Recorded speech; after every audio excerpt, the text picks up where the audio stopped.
आता एक एसपी ऑफिसला पत्र देण्यात आलंय तुमच्या समन्वय समितीकडून, तुमच्या कार्यकर्त्यांकडून हाके साहेबांना आणि वाघमारे साहेबांना संरक्षण देण्याची मागणी त्या पत्रामध्ये करण्यात आली. पत्र द्यायची वेळ खरं तर अशा गोष्टीवर येऊ नये, पण याच्याही पलीकडं कार्यकर्त्यांच्या भावना मी समजू शकतो, परंतु आम्ही खूप मजबूत आहोत आणि अंतरवली सराटी म्हणजे वडीगोद्री ते माझं गाव 368 किलोमीटरचं आहे आणि 368 किलोमीटरवरनं येऊन इथं उपोषणाला बसू शकतो म्हणजे आपलं आत्मिक बळ. आपण कुणाच्याही भीतीला भीक सुद्धा घालत नाही आणि आपण कुणाला घाबरत पण नाही. घाबरणारे असतो तर ह्या गोष्टी केल्याच नसत्या.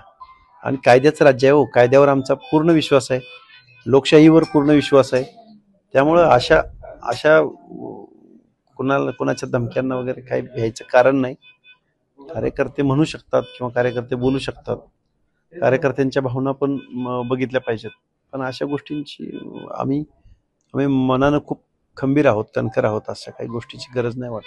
तुम्हाला धमकी दिल्याची सुद्धा फोन आलेच काही माहिती मिळते कार्यकर्त्यांना. आज तुमच्या कार्यकर्त्यांनी समन्वयकांना निवेदन दिले, संरक्षणाची मागणी केली.